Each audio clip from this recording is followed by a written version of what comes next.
நேரங்கள் தேதிகள் குறிச்சிருக்கிறோம், மறக்காம கடைசி வரைக்கும் பாருங்க. ஏன்னா எந்தெந்த தேதிகள்ல எந்தெந்த மாவட்டத்துல மழையினுடைய தீவிரம் இருக்க போகுது, எந்தெந்த நாட்கள்ல அதிக கனமழை மற்றும் அதீத கனமழை இருக்கும் என்பது குறித்து நம்ம பார்க்கலாம். முடிஞ்சவங்க தப்பிச்சிருங்க மக்களே. ஏன்னா தாழ்வான பகுதியில் இருக்கிறவங்க, கடலோர மாவட்டத்தில் இருக்கிறவங்க ரொம்ப ரொம்ப கடுமையான கனமழை வரும் அப்படிங்கிறதுனால ஆபத்துகள் ரொம்பவே அதிகமாக இருக்கு. குறிப்பாக நவம்பர் முதல் 2 வாரத்துல பெருசா நமக்கு மழையே இல்லை. ஆனா இந்த கடைசி 2 வாரத்துல எவ்வளவு மழை பெய்யணுமோ அவ்வளவும் குறுகிய காலங்கள்ல நமக்கு வந்து பதிவாகிட்டு இருக்கு. டிசம்பர் 1 வர்றதுக்குள்ளேயே நமக்கு வந்து, அதாவது நவம்பர் 30 முடியறதுக்குள்ள நிறைய இடங்கள், குறிப்பா கடலோர மாவட்டங்கள் முழுவதுமாக மிக கனமழை, அதி கனமழையானது ரொம்ப தீவிரமாக இருக்கும். அது மட்டும் இல்ல, இந்த முறை நமக்கு காற்றுடைய வேகமும் கொஞ்சம் இருக்க போகுது. ஏன்னா இது வரைக்கும் வந்ததெல்லாம் வெறும் மழையாவே வந்திருக்கும், பெரிதெல்லாம் நமக்கு எது தெரிஞ்சிருக்காது. ஆனா இந்த முறை வரக்கூடிய காற்று சுழற்சி பொறுத்த வரைக்கும் புயல் சின்னமாக மாறி தொடர்ந்து காற்றுடைய வேகம் அதிகமாக, அதாவது ஒரு 80 கிலோமீட்டருக்கு மேல நமக்கு காற்றுடைய வேகத்தன்மையும் ரொம்ப தீவிரமா இருக்க போகுது. அதனாலதான் ரொம்ப கவனமாக இருங்க அப்படிங்க நம்ம சொல்லிட்டு இருக்கோம். நீங்க கடைசி வரைக்கும் வானிலை அறிக்கை கேளுங்க. லைக் பண்ணாதவங்க சீக்கிரமா ஒரு லைக் பட்டனை கிளிக் பண்ணுங்க. சப்ஸ்கிரைப் பண்ணாதவங்க வேகமா சப்ஸ்கிரைப் பண்ணுங்க. அப்பதான் அடுத்து வரும் நாட்கள்ல மழை பத்தின தகவல் உங்களுக்கு தெரிய வரும். நண்பர்கள் உறவினர்கள் தெரியப்படுத்த ஷேர் பண்ணுங்க, அவங்களும் பார்த்து பயன்பெறட்டும். தமிழகத்தில் 25 மாவட்டத்திற்கும் மேலாக கடும் கனமழை வந்து தீவிரமாக தான் போகுது. நீங்க சென்னையில இருந்து ராமநாதபுரம் வரைக்கும் இருக்கக்கூடிய எல்லா மாவட்டங்களுமே நீங்க எடுத்துக்கோங்க. 25 மாவட்டங்கள் மொத்தம். இந்த 25 மாவட்டங்களிலுமே நமக்கு வந்து மழை இருக்க போகுது. அதுல குறிப்பிட்ட ஒரு 12 மாவட்டங்கள்ல அதி கனமழையும், 6 மாவட்டங்களில் அதீத கனமழையும் பதிவாக போகுது. அப்போ 6 மாவட்டங்கள்ல அதீத கனமழைனா எத்தனை சென்டிமீட்டர் வரும் அப்படிங்கறதெல்லாம் இப்ப நம்ம சொல்றோம், குறித்து கொள்ளுங்க. எந்தெந்த தேதிகளில், முதலாவது நம்ம தேதிகள் அறிவிச்சுட்டு அதுக்கப்புறம் எங்க கரையை கிடக்கும், எத்தனை சென்டிமீட்டர் மழை வரும், இந்த 3 தகவலை மட்டும் சுருக்கமா பார்த்து நம்ம வானிலை அறிக்கை முடிக்க போகிறோம். அதனால கடைசி வரை வானிலை அறிக்கை கேளுங்க. எந்தெந்த தேதிகளில் அப்படின்னு சொல்லி நம்ம பார்க்கலாம். தென் மாவட்டத்தின் கடலோரங்கள். அப்ப தென் மாவட்டத்தினுடைய கடலோரங்கள்னா ராமநாதபுரம் மாவட்டத்துலதான் அதிக மழை பொழிவு முதலாவது பெய்ய ஆரம்பிக்கும். ராமநாதபுரம், ராமேஸ்வரம், மண்டபம், கீழக்கரை மற்றும் அதன் சுற்றுவட்டார பகுதிகளிலும், தொண்டி மற்றும் அதன் சுற்றுவட்டார பகுதிகளிலும் இடி மின்னலுடன் கூடிய கனமழை பொறுத்தவரை தீவிரமா இருக்கும். அப்ப ராமநாதபுரத்துல முதலாவது மழை ஆரம்பிக்கும்.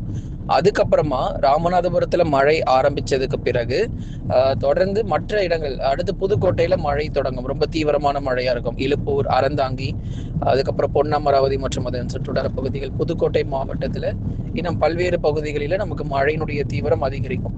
புதுக்கோட்டையில நமக்கு கனமழை ரொம்ப தீவிரமான பிறகு நாகப்பட்டினமும் தஞ்சாவூர் திருவாரூர் மாவட்டமும் அதிக அளவு பாதிப்பதற்கான வாய்ப்பு இருக்கு. ஏன்னா இலங்கையிலிருந்து அந்த சுழற்சி பொறுத்த வரைக்கும் வெளியே வந்த உடனேயே முதலாவது பாதிக்கப்பட போறது நாகப்பட்டினம் மாவட்டம் தான். அப்போ நாகப்பட்டினத்துல குறிப்பா வேளாங்கண்ணி, வேதாரண்யம் மற்றும் அதன் சுற்றுவட்டார பகுதிகள்ல வெள்ளப்பெருக்கு ஏற்பட வாய்ப்பு இருக்கு. ஏன்னா இங்கதான் நமக்கு வந்து 30 சென்டிமீட்டர், 35 சென்டிமீட்டர் இது போன்ற அதிக மழை பொழிவை வந்து நம்ம எதிர்பார்க்கிறோம். ராமநாதபுரத்துல ஏற்கனவே நம்ம பார்த்தோம், விடிய விடிய கனமழை, பள்ளிகளுக்கெல்லாம் விடுமுறை கொடுத்தாங்க. ராமேஸ்வரத்தில் இருக்கக்கூடிய பள்ளிகளுக்கெல்லாம் விடுமுறை கொடுத்ததை பார்த்தீங்கன்னா அந்த அளவுக்கு அங்கே மழை ரொம்ப மோசமா இருந்துச்சு. அதே மாதிரி இப்போ அடுத்து வரும் நாட்களில் இந்த புதுக்கோட்டை மாவட்டங்கள், தஞ்சாவூர், திருவாரூர், நாகை மாவட்டங்களிலும் பெரும்பாலான பகுதிகளில் நமக்கு மழை வாய்ப்பு தீவிரமடையும்.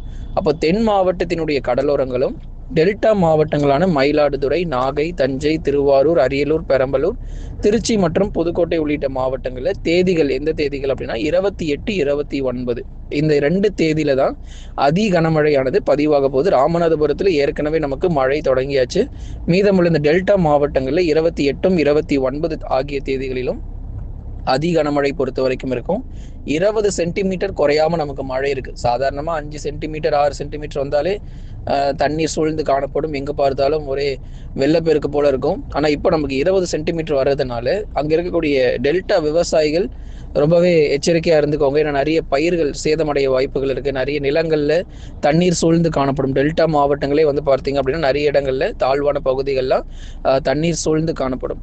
இப்போ வட தமிழக கடலோர மாவட்டங்களான சென்னை, திருவள்ளூர், காஞ்சிபுரம், செங்கல்பட்டு உள்ளிட்ட இங்கேயும் நமக்கு அடுத்தடுத்து நமக்கு மழை வந்து தீவிரமாகிடும். டெல்டாவிலேயே நமக்கு வந்து மழை பெய்து கொண்டே இருக்காது. இங்க மழை முடிஞ்சதுக்கு அப்புறமா வட தமிழக கடலோர மாவட்டங்களான சென்னை, திருவள்ளூர், காஞ்சிபுரம், செங்கல்பட்டு, விழுப்புரம், கடலூர், புதுச்சேரி, காரைக்கால், கள்ளக்குறிச்சியில, அதே மாதிரி உள் மாவட்டங்களான வேலூர், திருப்பத்தூர், ராணிப்பேட்டை, திருவண்ணாமலை, கிருஷ்ணகிரி, தருமபுரி, சேலம், நாமக்கல், கரூர் போன்ற இடங்களிலும், திருப்பூர், ஈரோடு ஆகிய மாவட்டங்கள்ல 29, 30 இந்த 2 தேதி நம்ம வந்து குறிக்கப்பட்டிருக்கு. 29, 30ஆம் தேதியும் சென்னை, திருவள்ளூர், காஞ்சிபுரம், செங்கல்பட்டு அதிக பாதிப்புகள் ஏற்படுவதற்கான வாய்ப்புகள் இருக்கிறது.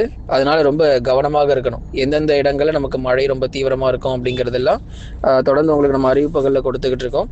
பெய்யாத பகுதிகள், மழை வந்து எங்களுக்கு ரொம்ப குறைவா இருக்குங்க, மழையே எங்களுக்கு வரவே இல்லை, சென்னையில் வந்து பார்க்க தான் வானம் மேகமூட்டமாக இருக்குது, ஆனால் பெருசாக எங்களுக்கு இந்த மாதம் நவம்பரில் மழையே தீவிரமாகலன்னு சொல்கிறீங்களா? இன்னும் கொஞ்சம் ஓரிரு நாட்களில் நமக்கு மழை வாய்ப்புகள் ரொம்ப தீவிரமாக ஆரம்பிச்சிடும். அதுக்கப்புறம் மழையே வேண்டாம் அப்படின்னு சொல்கிற அளவுக்கு கனமழையினுடைய தீவிரம் கொட்டி தீர்த்துட்டு போக போகுது. அதனால் வட தமிழக கடலோர மாவட்டங்கள், சென்னையிலிருந்து கடலூர் வரைக்கும் இருக்கக்கூடிய பகுதிகளில் எத்தனை சென்டிமீட்டர் மழை பெய்யும் அப்படின்னா, குறிப்பாக ஒரு 15 சென்டிமீட்டர்லேருந்து 22 சென்டிமீட்டர் மழை வரைக்கும் இந்த பகுதிகளிலும், டெல்டாவில் வந்து 30 சென்டிமீட்டர் மழை வரைக்கும் நம்ம வந்து எதிர்பார்க்கிறோம். வெள்ள அபாய எச்சரிக்கை இருக்குமா? கண்டிப்பாக இருக்கும். ஏன்னா இவ்வளோ மழை வரும்போது அது எப்படிங்க வெள்ள அபாய எச்சரிக்கை இல்லாமல் நம்ம சொல்ல முடியும்? கண்டிப்பாக இருக்கும். குறிப்பாக ஏரிகள், குளங்கள் நிரம்பவில்லை விழுப்புரம் மாவட்டத்தில் அப்படிலாம் கமெண்ட்ஸில் போட்டிருந்தீங்க. விழுப்புரம் மாவட்டம் மட்டும் இல்லைங்க, தமிழ்நாட்டில் இருக்கக்கூடிய எல்லா மாவட்டங்களிலும் நமக்கு ஏரிகள், குளங்கள் மற்றும் ஆறுகள் நிரம்புவதற்கான வாய்ப்புகள் அதிகமாகவே இருக்குது. ஏன்னா இவ்வளவு மழை வந்து ஓரிரு நாட்களில் குறுகிய நேரத்தில் பதிவாகும் போது கண்டிப்பாக அதிக மழை வாய்ப்பாக தான் எதிர்பார்க்க முடியும். தாழ்வான பகுதிகளில் கடும் வெள்ளப்பெருக்கு சூழ்ந்து காணப்படும். அதையும் நம்ம வந்து சொல்லிடுறோம். சரி, இந்த புயலுக்கு பெயர் டிட்வா புயல் அப்படிங்கிறது நம்ம வைத்திருக்கிறோம். ஏன்னா சென்யார் புயல் பற்றி நம்ம நேற்றைக்கே நம்ம பார்த்தோம்.